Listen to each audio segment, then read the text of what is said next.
keep my heart beating.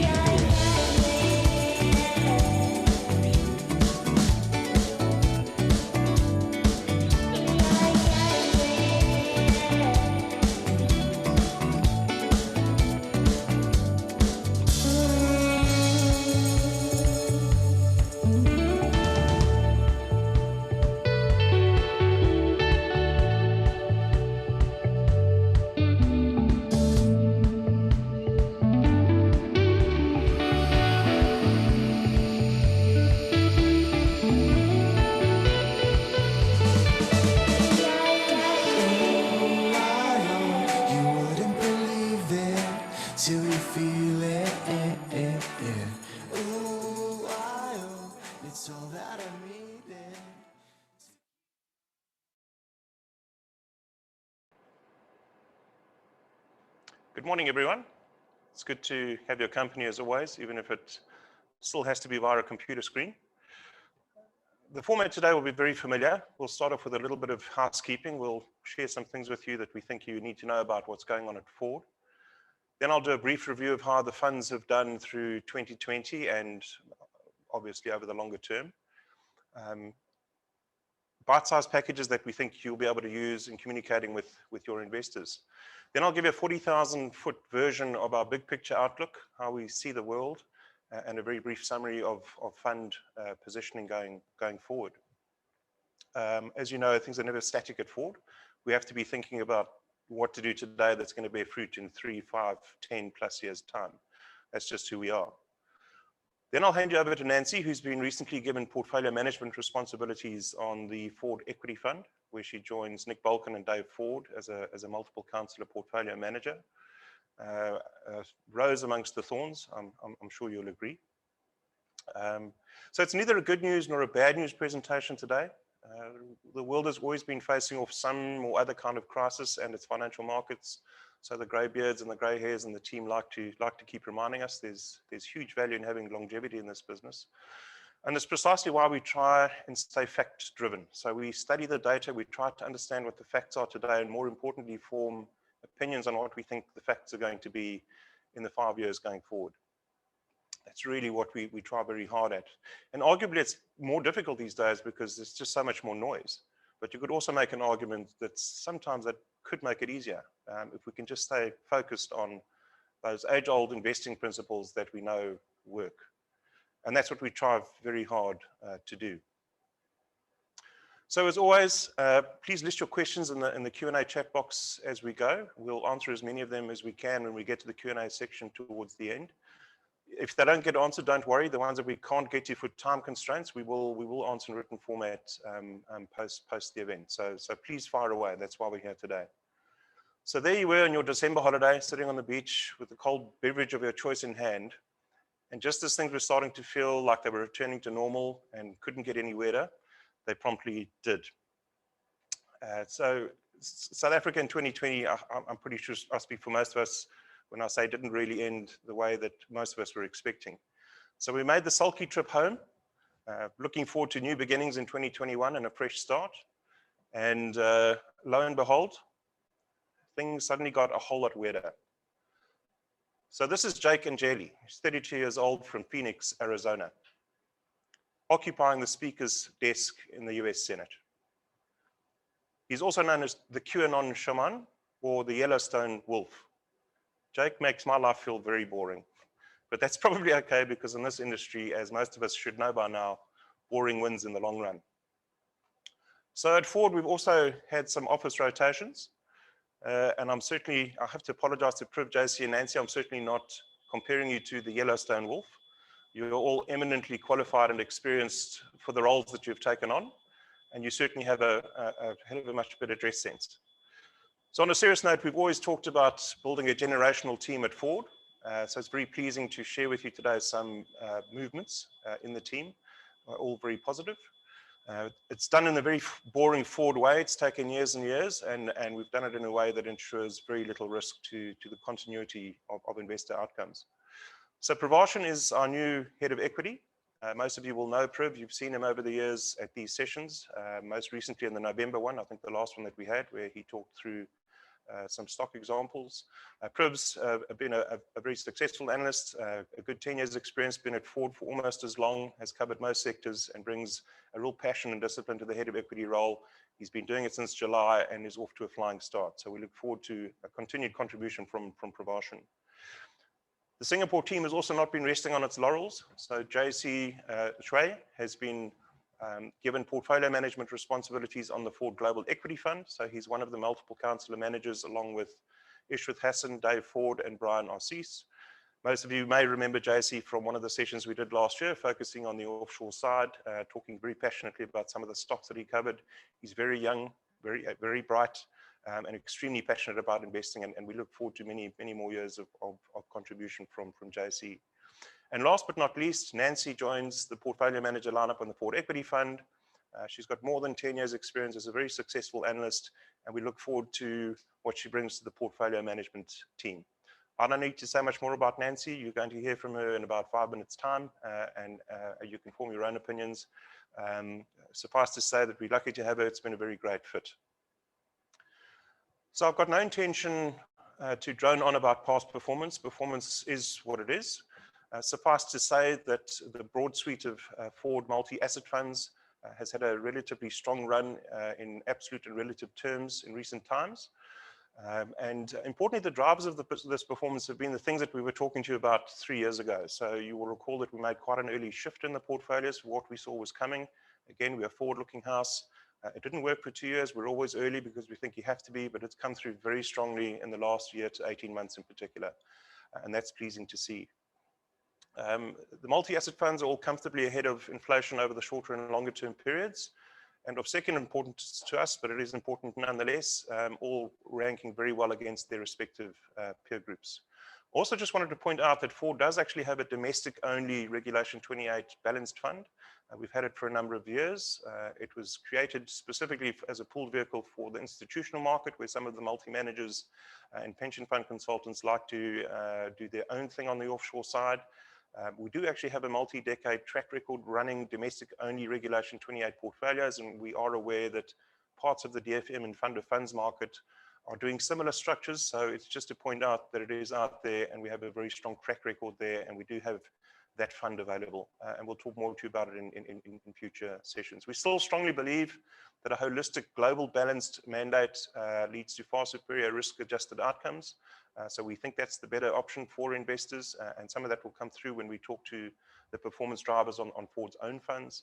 But just to let you know that that option is available in those situations where it might be required. So the last one to touch on is the Ford Equity Fund, which has taken longer to recover, but it is recovering.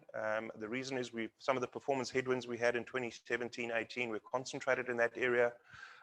So we are doing a focus session today. In fact, Nancy's going to talk a lot about some of the exciting things that we're seeing in the SA equity space, notwithstanding the very negative economic headlines. So I won't go into more detail there. The primary reason for the underperformance has been the underweight resources exposure, but Nancy's going to spend some time on those themes in a moment. So I will park that. For now. But just know it is a core focus of Ford, and we have the very best minds working on that fund, and that track record will recover to where it should be, and very soon. So the international funds have also had a tremendous run of late, and have been central to the good returns that you're seeing from the suite of Ford portfolios, given our large allocation to the offshore side. The conservative, absolute return-oriented Ford International Fund, true to form, being very risk-aware, risk-conscious, eking out those dollar inflation plus returns through the full investment cycle, and doing a sterling job. Really showed its mettle in the market meltdown during March, April of 2020 last year, and the pandemic-related shock. Importantly, it's staying in touch on the upside as well. So the portfolio managers, Dave and Brian, doing a fantastic job walking that tightrope. As importantly, the Ford Global Equity Fund has also had hit some serious boundaries in recent years, last year in particular. And very importantly, these are things, themes and ideas that we've been talking to you about for years. It's nothing we did at the beginning of 2020. Almost 10% ahead of its MSCI benchmark in last calendar year, which is no mean feat. And very importantly, that's been achieved at the same time as being underweight the US market and also underweight the big tech space. So showing you that our nimbleness and flexibility in being able to go where the value is means we don't have to play the momentum game to generate that kind of alpha, which is, we hear a lot of the cynics out there saying that that's the only way to do it. So we'll talk more about that in time, but they really have done a sterling job over in Singapore. And I think that's the really pleasing part, is that although we've been managing international funds since the 90s, the Singapore team was only established officially in around 2012 and built up over the first 2 years. The last 5-6 years has been very stable, and it's a formidable team, some very strong ideas coming through. The engine is really firing. So it's been a big source of returns for the forward investors, and we think it's likely to continue going forward, given that that's where we still find the best opportunities. So very quickly, what worked last year and what didn't. It's again just to help you understand where performance came from, what we did well, what we did not so well. Global equities quite clearly were the place to be by a country mile. We had a full allocation to foreign assets, and within that a full allocation to global equities, where, as I've just described, we had significant alpha generation. So that asset allocation call and the stock selection being a very large component of the forward balanced fund returns, and directionally the same, whether it's the flexible fund, the net group stable fund, or the forward conservative fund. As you know, we're a one-trick house, strategically and thematically the same positions in place. So we're using the balanced fund on this slide as a proxy, but the message is exactly the same regardless of the fund you're invested in. So property in South Africa got another hiding, down around 35%, which again we were expecting. So we were very light in that space, less than 2-3% in SA focused listed property. Also added quite nice value from a stock selection perspective, being focused on some niche distribution and warehousing opportunities, not the big main players. So protecting investor capital very nicely in that space, and we still remain light on the property side, albeit valuations are starting to look better. On the bond side, the 3 to 7 year maturity bucket on the government bond sector was the sweet spot. We made a large allocation there, primarily the R186 around 2 years ago, which you might recall. That's done very nicely for our investors, and even more importantly than the return outcome, has performed a very important risk management diversification function, given the positioning of the rest of the portfolios. So that's added quite nice value. Lastly, the physical gold position also proved its worth through the market upheavals of 2020. So as you know, we've had a decent allocation there as a kind of insurance policy, uncorrelated assets that came through quite nicely through last year's volatility, and that position remains in place. And lastly, SA equities were up around 7% at index level. It's not an amazing outcome, but very importantly, there was great dispersion within that number, and that's something that Nancy is going to delve into in more detail going forward. But we did detract value in that space by being underweight resources, in particular the precious metals miners, platinums and gold mining stocks. But we will come back to that theme a little bit later on. So where do we think the world is at? We've used this MICE framework with you before. It's a nice sort of bite-sized, easy to digest sort of big picture framework. I think the real message here is that the world remains awash in liquidity and stimulus. Indeed, the US is about to pass another $2 trillion, and that's 12 zeros, stimulus bill on top of what's already come over the last year.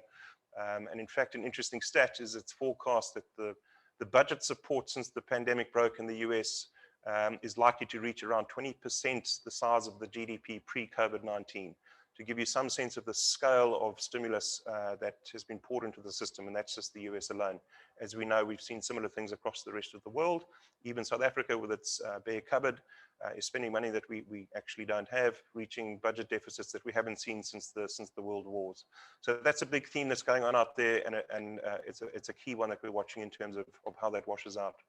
Interest rates remain locked at zero. There seems to be eventually some capitulation in the market around them staying there for the years ahead. Nancy's going to spend a lot of time talking to this. It is a key risk. It's probably the single biggest reason why asset markets are so elevated, and we'll come back to that later on during Nancy's session. The C is for confidence, and the confidence is really pumping, and you're seeing that now spilling over into the day traders and speculators. The casinos are closed, so people are buying stocks and call options and leveraging up. And I think it's sort of based fundamentally on the vaccine efficacy successes towards the end of last year, and then the rollouts of vaccine programs across the world. But certainly the confidence is very high, despite the evidence of increasingly austere and long lockdowns in the UK, coming in Europe and other parts of the world. So that's an interesting one to see how it plays out. And lastly, the E is for earnings. I think it's fair to say that significant earnings recovery has been priced in at this point, and that's all based on the so-called return to normal or reopening trade, economies getting back to normal, and the ability to generate normal levels of economic activity again, and an expected earnings kick. And again, Nancy will spend more time on the risks and opportunities that we think are baked in there. So how are we positioned going into 2021? How are we positioned now? So the core strategic position since we last spoke to you hasn't changed materially. There has been some meaningful change at the margin, most importantly within the SA Inc. space, and that's going to be a focus of Nancy's discussion.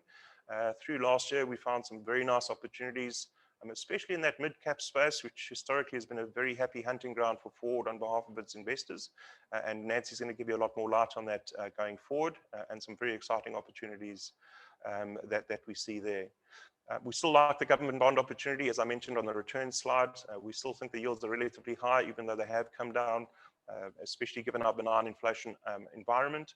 So we have a sizable allocation, still mostly at the short, medium-term duration, but we have rotated some of that into slightly longer duration opportunities, just given how the yield curve has steepened and where we see the value shifting. But fundamentally, that position remains in place. As I said, we still underweight the property side. There's significant stress coming through there on balance sheets, and that's going to take some time to play out. So yields may look optically attractive, but we think the buyer needs to be where there's still some pain coming in that space, and we don't think it's necessary to take those risks at this point. The physical gold, as I said, keeps its place as an uncorrelated asset, particularly in difficult market environments, and that's proved its worth of late. So I think the last point to make is there's significant levels of liquidity in the portfolio.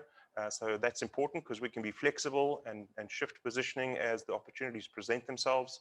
It's very important to be able to do that to protect investor capital, as well as seize on the opportunities when they present themselves. And some of that will come through in Nancy's discussion as well. And importantly, the allocations shown here are not at asset class or country level. So we don't buy indices, we don't buy economies, we're investing in actual assets. So the positioning we've shown you is really based on the bottom-up opportunities that we can find. And that's a really important theme. We think the last 10 years has been about momentum, about being in or out the market. We think going forward, it's increasingly going to be which parts of the market you're in and which part of the markets you're out of, a real stock pickers market. So we're excited about that. That's our bread and butter. But I think it's a very good segue for me to shut up. And without further ado, hand over to Nancy. Thank you very, very much, Nick. And thank you to everybody for joining us today. I hope to see you sometime in the future in person. I think typically at these Mind of the Manager every year is what we like to do is just give our clients and advisors an understanding of what we're thinking as the portfolio managers and how we see the year going forward. But today I want to take a little bit of a different tack, and I want to rewind a little bit and talk about the year that was 2020, because it was a particularly unusual year. And the analogy that I think I'd like to use today is this analogy of a river delta. So for those of you who've been in markets for quite a long period of time, and I'm sure many of you have, you'll know that usually markets kind of look and feel like a river.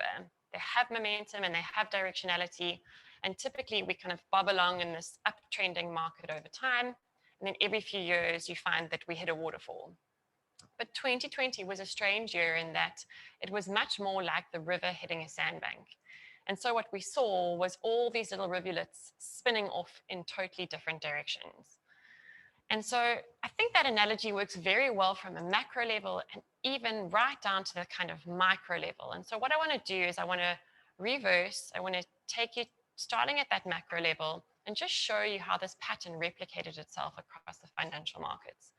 The reason I'm doing that is I think it's very important to understand the context of 2020, and then I'm going to talk a little bit about what it means for opportunities and risks going forward into 2021. Right, so this is starting at that very kind of high level. This is global stock markets, and it's indexed to $100. And you can see that in 2019, those markets tended to flow like a river, like I just pointed out. And then COVID came. COVID's represented by the kind of vertical orange line in the chart. And you can see following COVID, we had this just very, very big dispersion in how global stock markets performed. So during that time, the US and China actually outperformed our local market by about 40%. So very, very big dispersion there.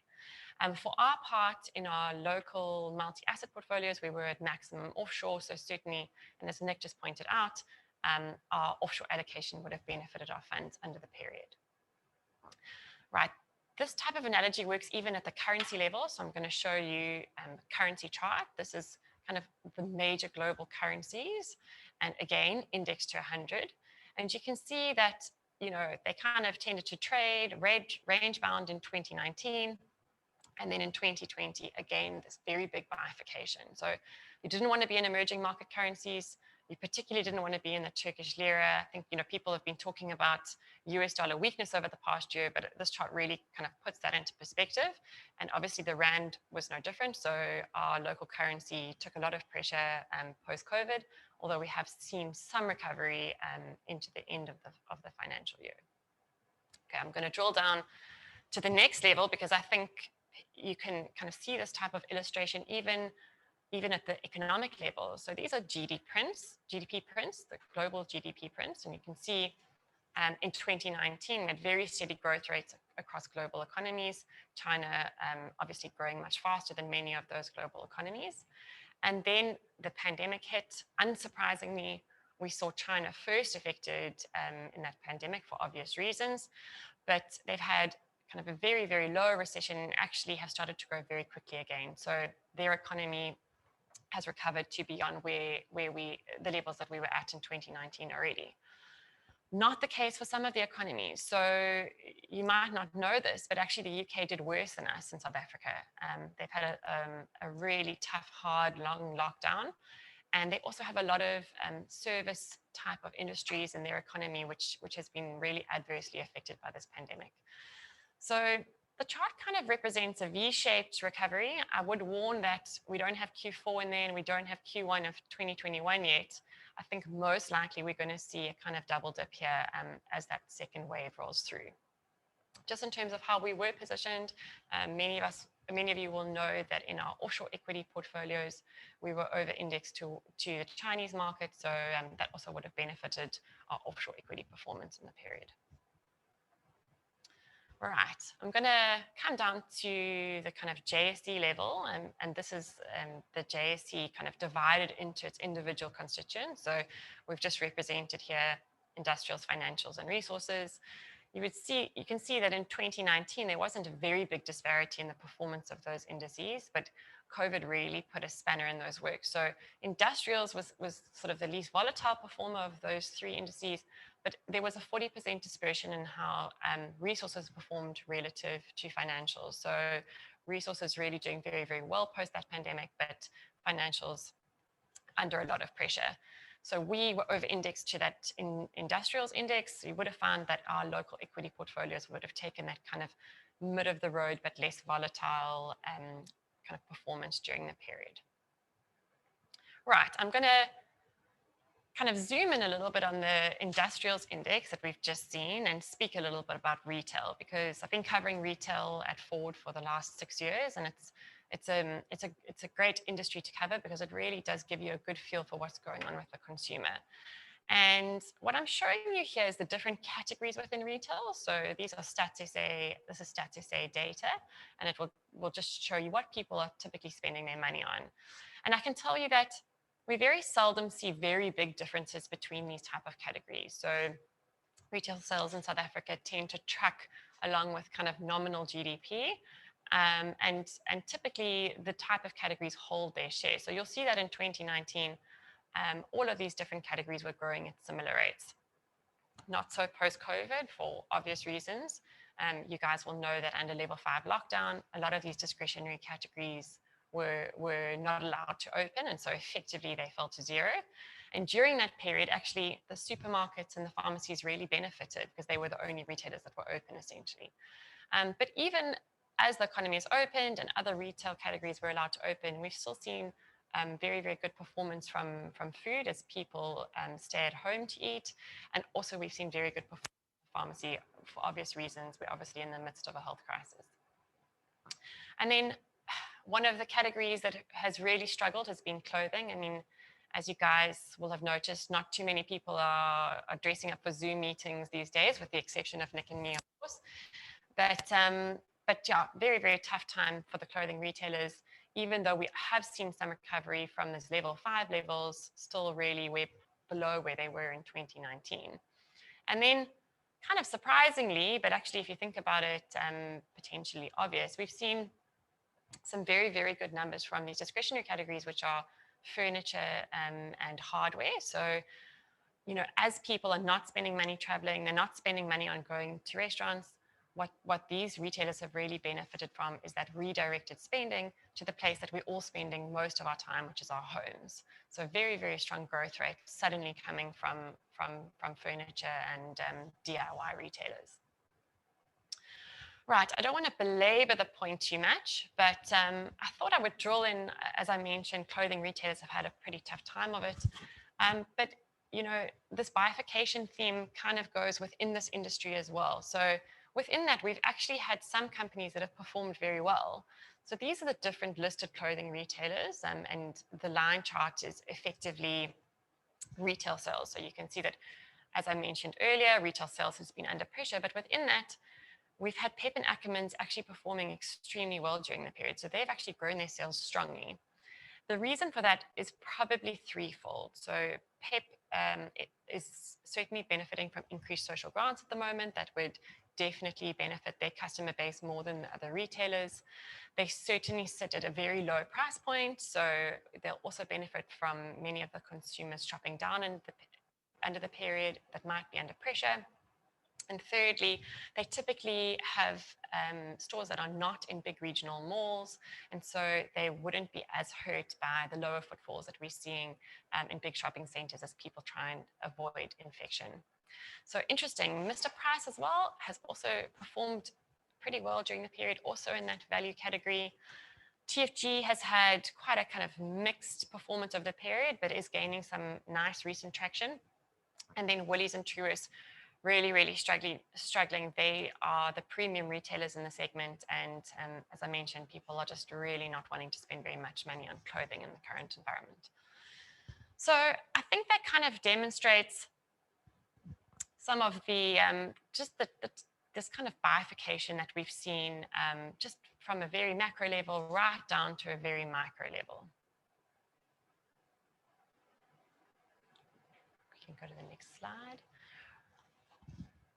So I think it's very important to understand that while years like 2020 might be very stressful for us as portfolio managers, we actually really like them because they give us some fantastic opportunities. It can be a bit random, but in actual fact, we picked up some really, really nice businesses at great valuations in this year. And we actually still think that the 2020 is setting us up quite well for some great returns going forward. So I'm just going to take you through one of the historic opportunities that we saw. And then what I'm going to do is try and outline where we think we are in the cycle in our SA environment. Okay, right. So this is the Foschini Group. What we're showing on this chart is basically the market cap of the business. And essentially what we've overlaid on top of it is just a value guide, really. So it's 10 times the current earnings in the business. That's generally what the share trades at through time. And so we owned this business in 2010 to about 2015. You'll know that historically Ford did very well out of the retailers during that period. And then in recent times, we've been more underweight the retail sector. We've been very concerned about the pressure that the local SA consumer is under. It has to be said that during that period, actually, TFG has continued to take market share, and they've actually done a lot better than their competitors. So going into COVID, this business was growing revenue at about 7%, so certainly real growth. Now, what happened was that, as tends to be human nature, when we're on the front foot, we often spend a lot less time thinking about the risks in the business. And so when COVID hit, the balance sheet of this business was not termed out adequately. They had a lot of short-term funding that sort of dried up immediately. And as you might well imagine, there weren't a lot of bankers that were lining up to lend to retailers in a level 5 lockdown. So the share price was down 60% as a result. And we looked at this business and we thought, wow, here's a fantastic opportunity to buy a business that's certainly not broken, certainly growing at decent real rates, but it has a short-term problem. And we kind of priced in a rights issue. We thought it still offers fantastic value. And what we ended up doing was we bought TFG just before the rights issue. We followed our rights. And since then, we've done very, very well from the company. So I think it just kind of nicely illustrates the type of opportunities that we do get in these particularly stressful situations. Right, so that's a historic opportunity. What we're really here today is to talk about 2021 and where we think that there might be exciting opportunities going forward. And so that's what I'm going to do now. Okay, bear with me with these charts. They're a little bit complicated, but I know that you guys will follow along. And what we're really trying to do here is just try to put into perspective where we are in kind of the SA context. So what you're seeing here is the all share index, and it's indexed in dollars. And what we've done is we've overlaid the Goldman Sachs commodity index in dollars as well. So what is the Goldman Sachs commodity index? It's simply a broad index of commodity prices. So it includes everything like precious metals, softs, energy, base metals. And what you can really see here is a very, very high correlation. So the correlation between those two is about 87%. Now, I'm sure that many of you are thinking, well, that's not very surprising because we've got a very high weight of resources in the ALSI index, and so it's not that surprising that it should follow commodity index. I think that's true, and we do. Resources are currently 38% of our all-share index. But what I do want to demonstrate to you is that, interestingly, these commodity prices actually have a high correlation with financials and industrials as well. And the reason for that is that growth in commodity prices and inflation in commodity prices actually does filter into all the parts of our economy over time. And so it's really worth understanding as investors that it takes all types of companies to make an economy, and some do tend to have their moment in the sun, but at the end of the day, they all play their part in growing that economy over time. So that's what we're going to sort of demonstrate today. So what I'm going to do now is I'm going to take the constituents of the ALSI and we're going to split them up into resources, industrials, and financials. And we're going to overlay them onto these two graphs just to give you a sense of where those individual constituents might be in their life cycle. Right. So here's the resource index. It has a 88% correlation with the commodity index that we've got here. And actually, it's very interesting to see as you overlay it that it's actually, the first thing you might notice is that it's a lot more volatile than that commodity price index. The reason for that is that the mining companies tend to have a lot of operational leverage. So it's just worth knowing when you invest in them that they do tend to be relatively volatile. And what's interesting about this chart is that what it does do is it makes you think, well, when you look at it, investors really should start to become a little bit aware when the resource index is trading at very big dispersions to the other two indices that we've got in blue here. So in hindsight, there were quite clear signs in 2007, 2008, and also 2011 that we really should be reducing exposure to resources. And I think at Ford, we certainly did that. And then again, on the sort of downside, if you have a look at 2016, we really should have been accumulating resource stocks. So I'd love to say we accumulated them a lot more strongly than we did. We had a lot of concerns about a lot of the quality of these companies, and I'm going to go into a little bit more detail on that. But the approach that we took was to say we definitely bought up what we considered to be the highest quality businesses in that index, which was BHP Billiton and Northern, but certainly we didn't have enough of them. Where are we now? Well, this resource index looks neither very stretched on the upside or the downside, so sort of mid-cycle, I think, where we're sitting here according to this chart. Okay, right, I'm going to pull off the resource index there, and I'm going to just overlay the industrials index. So the industrials index has a 71% correlation to the Goldman Sachs commodity index. As I mentioned to you, it's not just the resources that give this high correlation. And what you might well notice is that it has a lot more volatility than the resource index. So you don't get these very, very big deep value or kind of very overblown opportunities as much in the industrials index, but it is also a higher weighting in the ALSI. So historically, if you've been around Ford for a long time, you know this is definitely a happy hunting ground for us. We tend to like the quality and the long-term growth prospects of these companies, and so you know, we often find great opportunities in this index. All right, I'm going to take off industrials and I'm going to overlay the financials index. I think definitely the sort of ugly sister of the three, financials, which will definitely be dominated by the banks, have really had a tough time of it in COVID. And I think that's, not hard to understand. The economy has been through an incredible stress test. Many of you will have friends who have businesses, and it's very, very difficult to manage your cash flow and sort of keep things afloat in this type of environment. And that clearly affects the banks. They have their credit losses widened during the period. And as a result, we've really seen them underperform in the pandemic. Interestingly, and maybe from a slightly contrarian view, we actually think that this graph represents quite a great opportunity. So we actually think we're almost getting a better opportunity to buy these stocks than we did in the GFC. Quite interesting to note that. So definitely kind of one of our fishing grounds, if I can put it that way, in terms of where we're currently looking for opportunities at Ford. What I'm going to do now is I'm going to just drill down to the stock level and just build on those themes a little bit. I think, as Nick mentioned, we don't buy sectors and we don't buy jurisdictions, we buy companies. And so this just illustrates to you a little bit about, I guess, where we see opportunities now and why we had some concerns about the resource companies. So this is Standard Bank. It's a very similar picture for all of the other banks, and you'll see that we hold some of the other banks in our portfolios as well. It's just, this is a great long-term chart, and I always love these really long-term data points. So what we've really put here is the share price of Standard Bank, and then along with that, we've put the book value of the share over time. And I just want to point out, it is a log chart, so it kind of looks like it's slowing, but it's really just the scale. This business has achieved fantastic growth over that 30-year period. So a compound annual growth rate in that book value of 14%.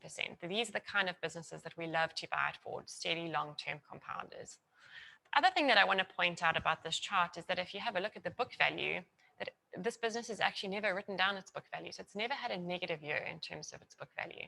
And I think that really speaks to a bank that's been very, very well managed, and that you've never really had credit losses overwhelm the book value of the share. I think that can be said for many of the South African banks, and not many international banks, actually, if you look at it. And so we don't often get great opportunities to buy businesses like this. We've had a few and kind of circled them there in red, but certainly COVID gave us a fantastic opportunity to buy this business actually at its book value. Right, I'm going to compare that now to Anglo American, obviously a very topical company, one that's done very well, been a very big detractor from our portfolios. And I want to kind of, it's exactly the same chart. So it's really the share price and then the book value of the business. So there are two discrepancies that I want to point out here. The one is that the compound annual growth rate in the book value of this company is 8%. So that's pretty low, especially if you compare it to Standard Bank, but even if you compare it to general JSE listed companies. So there've been some really bad kind of capital allocation decisions during the period, but also mining companies do struggle to grow just by their very nature. And then what I'd like to point out is that you can see this very, very big volatility of the share price around that book value. And I think that's important to note. So you've seen it represented in the resource index, but actually, much less of a kind of solid performer than you might see in financials as an example. However, these businesses can be great alpha generators. And actually, if you'd looked at this chart, you would have said, well, you'd definitely be considering reducing your holdings in kind of 2007, 2008. That certainly was the right thing to do. And equally in 2016, this business was trading at a considerable discount to that book value. So why didn't we buy Anglos at that time? We were very worried about the balance sheet of this business. And we were also very worried about the pure nature of it, which is that the fixed costs in the business are very high. And what that does is give you a lot of operational leverage. And that's often something that makes us pretty nervous as investors. You might remember that around this time, there was a lot of talk about Anglos going bankrupt. We chose to stay out of it. It was clearly the wrong decision, and commodity prices actually rallied very soon after that. And since then, the business has been a very, very strong performer. So the question is, well, what do you do with it now? I think we've got to be very careful to ignore momentum in financial markets, because it's a very, very powerful force. And certainly we have BHP, so definitely it's been one of the biggest holdings in our portfolios, and we've done very well out of that. But for our part, we do think a lot of the heavy lifting has been done in Anglos already. Right, I think it would be remiss of me to not speak about the risks. And certainly you're seeing a lot of great investors talking about bubbles. There's a lot of talk about this in the financial press, and I think there's certainly reason to be concerned at this point. What I want to do now is just outlay where we think that the risks really lie in the markets currently. Just taking a quick step back.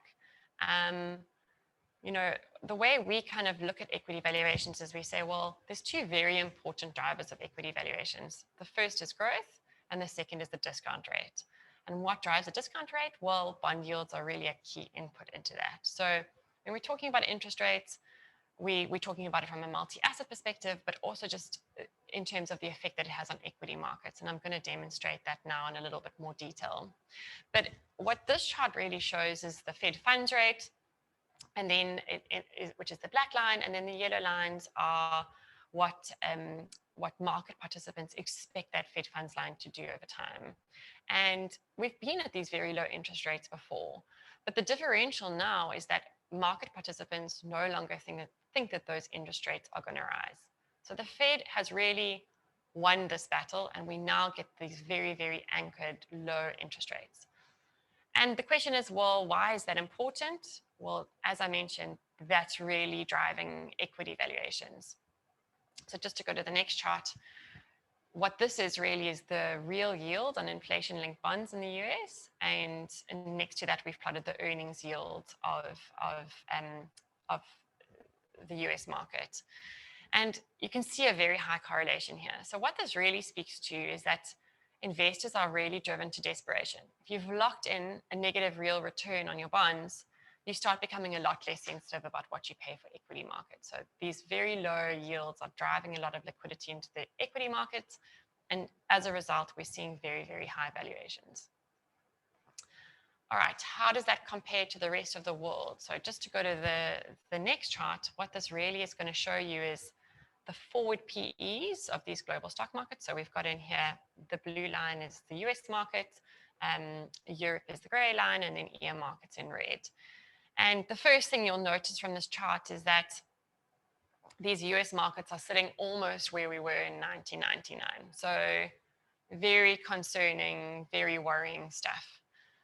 The differential that I'd like to point out is that we're not yet seeing Europe and emerging markets sitting at quite those extended valuations. So the typical way we see these bubbles forming is that we get all of these markets pulled into this very, very big bubble, and then eventually they start to roll over. Now, what is the reason for that? Why is 2020 slightly different to 1999? Well, I think, and the reason we've been speaking about this bifurcation that we saw in 2020 is because COVID really interrupted the forming of that bubble, in my view. And so we saw big outflows from the EM post-COVID and from European markets as well, as a lot of that money went back to its home in the US and actually sent those valuations higher. So the question is, what do we see now going forward? Are we going to see that liquidity flow back out into the EM markets and into Europe and see this kind of bubble grow still more steam? And I think the momentum certainly suggests that that's currently taking place. What does it mean for us as investors? Well, it means that we still see some opportunities actually currently in real terms in some of these markets, particularly the emerging markets, and actually even in the SA context, I think there's some great SA opportunities that are still available to us as investors. But you will see that we're starting to become a little bit more cautious in terms of our multi-asset portfolios. You'll see that in the foreign equity portfolios, we've taken quite a lot of profit from kind of very overblown sectors and kind of overblown jurisdictions, and we've started to recycle those into places we think still hold quite decent value. But certainly we are cautious, and really our job is capital preservation. So I think as you'll see these markets kind of increase in their valuations, you'll also see us start to take some profit. And the goal really is to have enough cash on hand that when these markets do blow over, we are able to take a lot of some fantastic opportunities. And so with that, I'd like to say thank you very much. I'm going to hand it back to Nick, and I know that he's going to open up for questions, I think. Thank you, Nancy. Yeah, so when a river becomes a delta, I think that's really what we believe. I hope that's come through in the theme today. 10 years ago, if you just jumped in the river, you probably landed up in a reasonably good place 10 years later. We think the next 10 years is going to look quite different. Jumping to the river today, your outcomes are going to be random because the so-called crocodile jaws have opened up all over the place. So as we keep saying, we don't invest in indices or countries or economies.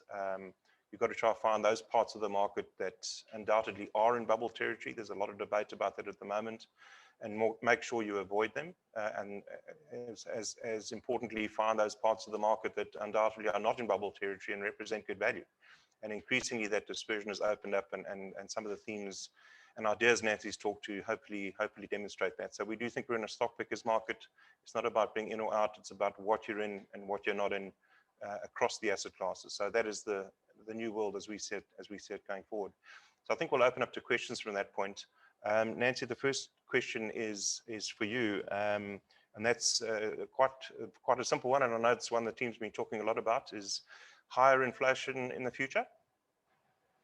Yeah, thank you. I think that's a very, very topical question, and we're seeing a lot of commentary around that at the moment. I think a lot of economic commentators is almost starting to become that this higher inflation is almost coming consensus. It's quite interesting. We've come historically from the consensus being that we're never going to see inflation. I think it's definitely something that we're watching. I think we don't have a major view internally about which way it's going to go. Certainly, if we do see higher inflation starting to pick up, that's really what can ruin the party that's going on in equity markets. So it's probably the number one most important thing that investors really need to be watching out there. And if we continue to see commodity prices increase, that does eventually feed into inflation. So I would say yes, it's a real risk, and especially with valuations as stretched as they are. And with bond yields as low as they are, that's really not priced in. So any risk to the upside might be very, very difficult for markets to swallow here. Thanks. The next one's also for Nancy. You talked about being optimistic financials in South Africa. I mean, what is the view on increased bad debt levels and how that impacts the view on the sector? I guess it's a kind of valuation-driven question. Yeah, I think that's a great question. So what we're currently seeing is that we're seeing the banks manage those bad debt levels very well. I don't think we've seen credit losses blow out to a level that we're really concerned with. It's important to know that our banks are actually very responsible lenders, and so first of all, they sit in the debt portion, so there's often an equity portion of the business that has to be run through first before it starts to impact bad debt levels. And also, a lot of the debt that the banks have is securitized, so a lot of it's mortgage debt. And we're quite comfortable that we haven't seen very high housing prices. We would be very worried about the banks if we'd seen kind of a housing bubble in South Africa, prior to this. But actually, we think that much of the debt is actually quite recoverable if they had to perfect that security. So we're very confident that they're actually managing that very well, and actually those credit losses are undershooting some of the expectations that we might have had actually going into COVID. So we think they're on quite a good wicket. Thanks, Nancy. The third question is on the rand, which I'll cover off briefly. You're welcome to add your thoughts. We've obviously seen a bit of short-term strength. There are actually a couple of charts that we'll have in the pack that's distributed post the section. We always get questions on the rand. We think what's happening in the short term is not surprisingly, and it's really a function of the sort of positive sentiment globally, particularly around emerging markets, and we're seeing sort of a weaker dollar in the near term. A lot of correlations with a lot of the speculative activity that we're seeing around the world. So it's not surprising to see a little bit of rand strength in the near term. It'll probably continue for a while on this momentum trade, but as you know, we do things over 3-5+ years, and that longer term chart that we've always shown you, which we base on competitiveness, there's various other ways to slice and dice the rand. We struggle to find a structural reason as to why the trend of the last 20-30 years is likely to reverse. So we do think over the fullness of the cycle and fullness of time, there's likely to be continued appreciation. So our portfolios have a rand hedge bias to them, but very importantly, it's a secondary consideration. So the positioning is primarily because we're finding better valuation opportunities and growth opportunities internationally. And we have as a secondary tailwind to that in the fullness of time, a slightly weaker rand.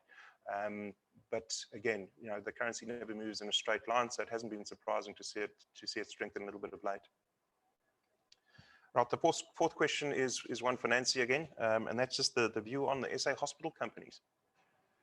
Yeah, I think it's looking like a very attractive sector. Definitely as a sector, we didn't put it in the presentation, but we've also been accumulating that. These were historically companies that traded at very, very high valuations, and you've seen those really come down. It's strange to think that hospitals would be negatively affected by a health crisis, but they really were. We cancelled all of these elective surgeries. We actually think that there's going to be quite a big benefit to them coming, a catch up. A lot of these electives, there might be elective surgeries, but you can't put them off forever. And so, yeah, we think that they're actually pretty attractive as a sector. Thanks. The next one, I'm actually going to combine two questions. There's one, Spalding, you've asked about, do we expect higher interest rates, inflation, and defaults, importantly, and how this will impact portfolios? And I think you've touched on some of those themes. There's another question that we've had from Peter around the correlation between low interest rates and high PE ratios, which I know you've touched on, but perhaps give us and I'm picking on those two questions because it really is kind of central to a lot of the long-term risk work that we're doing as an investment team. Maybe just give us your sense on those issues. Sorry, Nick, just the default rates? Yeah, I think just higher interest rates, higher default rates. I know we've seen significant leverage taking place, particularly in that high yield sector with actually quite low spreads internationally. And so I guess the risk that we're talking about is if there is an inflation surprise, what that does to interest rates and what that means to sort of corporate debt in particular, and how that washes through. If you've got some views on that. Yeah, so I think we've certainly seen a lot of the corporates, and if you just look at the JSE companies, have certainly benefited from the lower rates. And actually, some of the better than we expected earnings that we've actually seen in COVID has been because of the lower interest burden. Look, I think it wouldn't be our base case that you're going to see rates rise dramatically from here. I think that most central banks are going to remain very accommodative. And so these kind of Fed funds rate and even our local repo rates are most likely to remain low for some time. So in terms of high interest rates in the short term driving high defaults, I think that's unlikely, as certainly until the economy in many of these countries is on a better footing. The risk for me, and the one that we kind of outlined, is really the risk that these low interest rates are driving in terms of the valuations in markets.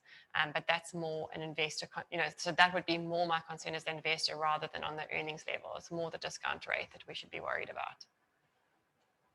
Thanks. Another one for you, Nancy, is the question around the retail slide you showed. We didn't talk about Edcon. Clearly, it's been a big theme in the last sort of 5-10 years. What's going on there, and importantly, who benefits from their demise? Yeah, that's a great question. We didn't put it there sort of because Edcon's really no longer, so that business has pretty much come out of business rescue now. There was a retail group in Durban called Retailability that bought many of the Edgar stores, and then you might know that Foschini bought the Jet stores, so about 400 Jet stores that came out of Edcon. It's part of the investment case for why we really love Foschini, just because it was an incredible acquisition. So they effectively paid nothing for those stores, and we think that that's going to be a fantastic acquisition for them. It adds a segment to their business which is really at that value segment. And Jet was underperforming not because Jet's a broken business, but because Edcon didn't have the cash to actually put the inventory in the stores, and that's not the case with TFG. They now, especially post the rights issue, very, very well capitalized. And they can effectively put Jet onto a lot of their IT systems. There's a lot of synergies between the two. We think actually that purchase is setting them up for very, very high earnings growth for the next couple of years. Okay, thank you. We always get the question around Bitcoin, so maybe I'll have a quick stab at that. Yeah, I think I'm going to answer in the context of cryptocurrencies more broadly. Clearly, they're becoming more topical, more relevant, more likely. And a lot of that's got to do with what we're seeing around the search for alternative stores of value. So with what central banks are doing in terms of experimental monetary policy, the massive debt levels, the questions around alternatives to fiat currency, we've always seen physical gold as serving that role in the portfolios. It has a centuries-old tradition in that. Clearly, cryptocurrencies is a new world, so it's something that we look at quite closely. Not getting into all the nitty-gritty of it, but we do think it's early days, starting to come into a regulatory net, which is interesting, particularly in South Africa. There's some recent regulatory change where it's been included. But with these kind of things, it's the forward way. You know, there's certain things of the world we don't want to be the pioneers. We sometimes like to wait for last mover advantage, and I think that's going to be our approach. Cautious as she goes, we don't see any need to be including them in sort of long-term retirement fund portfolios, which is primarily what we do. As a speculative activity on the side, that's not our game. But yeah, I think that's broadly our view on crypto. Nancy, you're welcome to add something if you've got. Yeah, I think you said it very well, Nick. We always get asked the question about cryptocurrencies when Bitcoin's going up. We don't get asked so many questions about when it's going down. But look, I think my advice to people is it's a speculative asset, and you must understand that if you're going to participate in it, you know, it's not an asset that you can do a DCF on and decide, well, that's the fair value. So I think it has its part to play, and I think people can certainly make a lot of money and will also be able to lose a lot of money in Bitcoin. But from a professional asset manager side, it's just really hard for us to play in speculative assets like that. We prefer to have a lot more confidence in the assets that we're buying and understand the fundamental value of them. So that's really why we stay away from things like that. Thanks. Maybe just conscious of time. I think the last question, you've talked again. You're a South African equity portfolio manager. You've talked about a lot of the ideas there. Maybe just give us some sense of what else in the portfolio, particularly on the SA Inc. side. I know there's some other mid-cap industrials that we've done quite nicely in the last year. Maybe give us a sense of what you're most excited about. Yeah, I think that's actually quite broad in South Africa, and I think we've been doing these kind of client interactions for quite a long time, and we've really been maybe a bit depressing, I think, for investors. We've tended to be very rand hedge orientated over a long period of time, and I think COVID did shift that. So in the local equity funds in COVID, we just suddenly got some really fantastic valuation opportunities in SA Inc. that were really hard to ignore. And even if you put in quite draconian scenarios, like I mentioned with the Fashini Group, you actually still came out at an absolutely relatively good return. And I think some of those returns are still to come. So I would say, without being too specific, I think there's lots of different kind of mid-cap businesses that we really like in South Africa, and financials actually as well. And I think that investors are actually, not a bad place at the moment to put your money in SA equity funds, believe it or not. And that's actually something that we haven't said for some time, most probably. Thank you, Nancy. It's always good to end on a positive note, and just to remind everybody that even in difficult economic times and some of the horror headlines that we see, it doesn't mean that we can't make money for investors. And it's very important to stay fact-driven, try to stay out of the noise and the emotion. Cash is never a good place to hide. It doesn't work long term, especially with interest rates as low as they are these days. So we have to look forward, and we have to take advantage of the opportunities that we have. So apologies for the questions that we didn't get to today. They will be answered in written form. And again, we really appreciate you trusting your investors' life savings to our care. It's an honor and a privilege, and something we really love doing every day. So thank you for joining us today, and we'll chat again soon.